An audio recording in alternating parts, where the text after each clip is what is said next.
नमस्कार, जय माता रानी। नवरात्रि कन्या पूजन में रखें इन 5 बातों का ध्यान। कन्याओं को भूल से भी न दें यह एक चीज़। कन्या पूजन कैसे करना है, क्या चीज़ें आपको देनी है कन्याओं को, चलिए जानते हैं।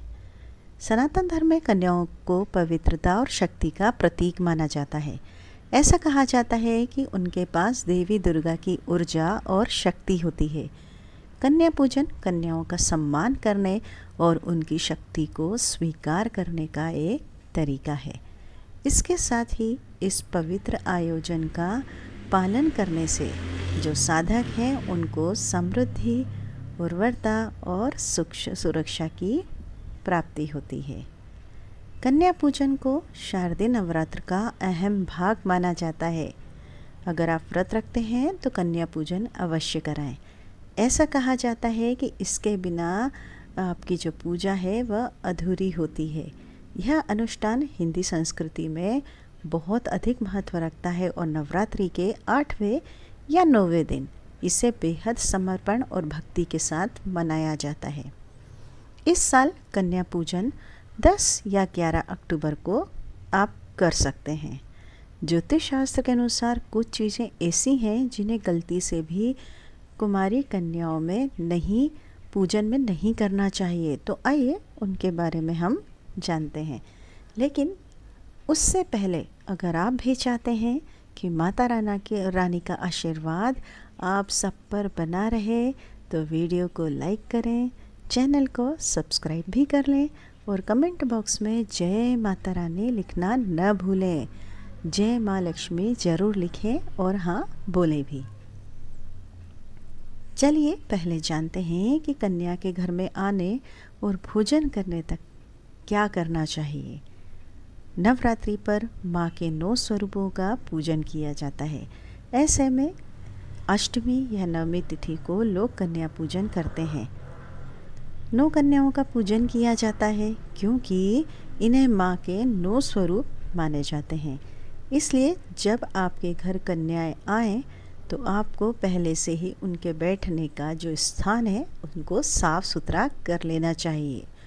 अगर आप उनके बैठने के स्थान को साफ़ नहीं करते हैं तो इससे माँ बेहद अप्रसन्न हो जाती हैं और आपको कन्याओं को बेहद सम्मान के साथ स्वागत करना चाहिए। कन्याएं आपसे और आपके प्रति व्यवहार से जितनी अधिक प्रसन्न होंगी उतनी ही माता रानी भी आपसे प्रसन्न होंगी।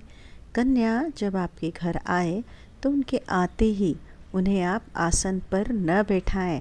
आपको सबसे पहले उनके पैरों को धोना चाहिए।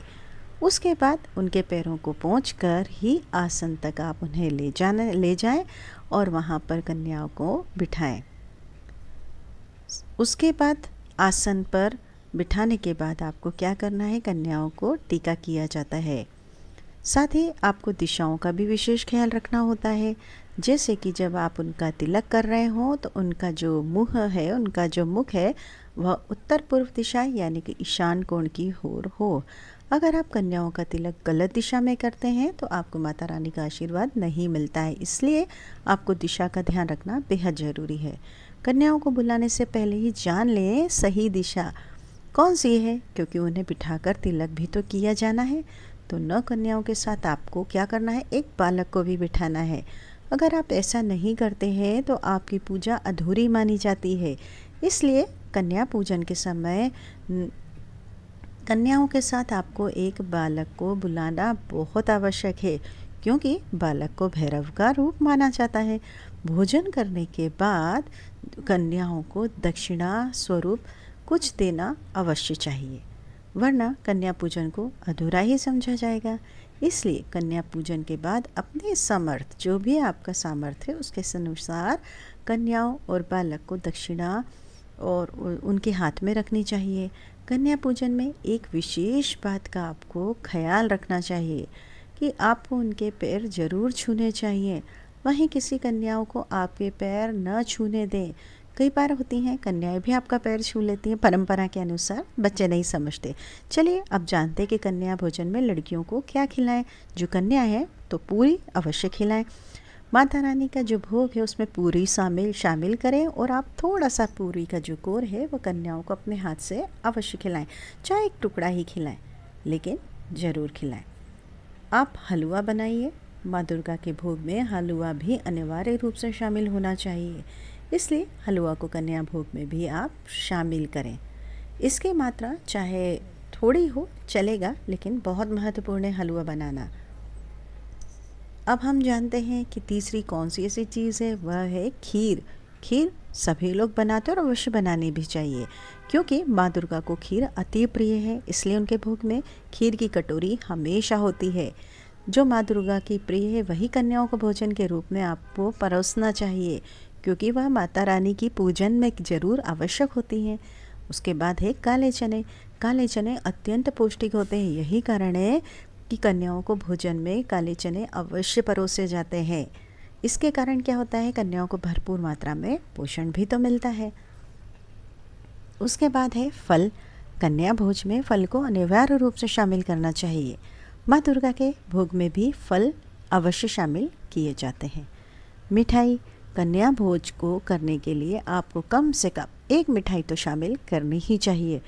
अगर किसी वजह से आप मिष्ठान्न शामिल न कर सकें तो आपको साफ़ सुथरे ढंग से घर का बनाया सूजी या फिर आटे का हलवा तो माता रानी को भोग अवश्य लगाना चाहिए और कन्याओं को खिलाना चाहिए। ऐसा करने से आपके गुरु ग्रह भी मजबूत होते हैं, मजबूती बढ़ती है और माँ भगवती भी आपसे प्रसन्न होती हैं। तो कन्याओं को यह चीज़ भेंट करें। अब जानते हैं कन्याओं को क्या क्या चीज़ें देनी चाहिए। लाल वस्त्र। नवरात्र में आप कन्या भोज करें तो कन्याओं को उपहार के रूप में लाल वस्त्र देने का विशेष महत्व होता है।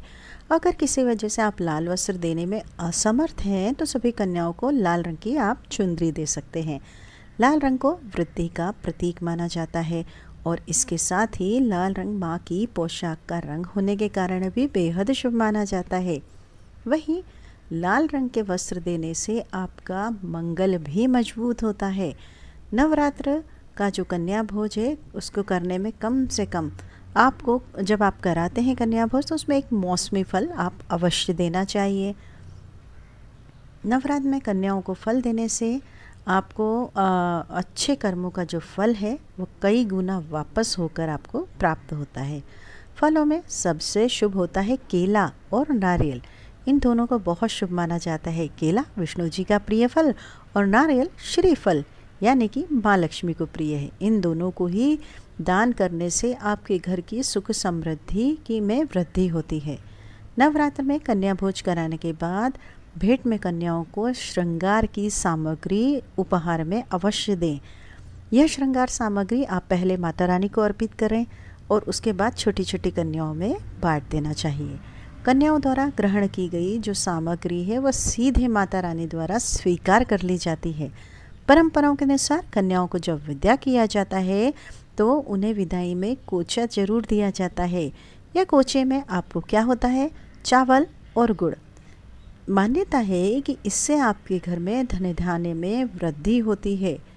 नवरात्र में आप कन्या भोज करें तो विदा करते समय कन्याओं को उपहार के साथ थोड़ा सा चावल और जीरा भी दे देना चाहिए। इससे आपके घर में संपन्नता भी बढ़ती है। नवरात्र में कन्याओं को विदा करते समय उन्हें दक्षिणा के स्वरूप कुछ रुपए भी आपको अवश्य देना चाहिए। ऐसा करने से माँ लक्ष्मी आप पर प्रसन्न होती हैं और आपके भंडार भर देती हैं। हो सके तो कन्याओं को अपनी सामर्थ्य के अनुसार आप रुपए अवश्य दें। नवरात्र के दौरान कन्याओं को उपहार में आप लाल चूड़ियाँ देने का खास विशेष महत्व बताया गया है। लाल रंग को वृद्धि का प्रतीक भी माना जाता है, इसलिए आप पूजन करते समय इन चीज़ों का विशेष ध्यान रखिए ताकि माता रानी का आशीर्वाद आप सब पर सदैव बना रहे। खाने में वह चीज़ बनाइए जो माता रानी को पसंद है, जिसका माता रानी को हम भोग लगाते हैं, वही भोग कन्याओं को दीजिए।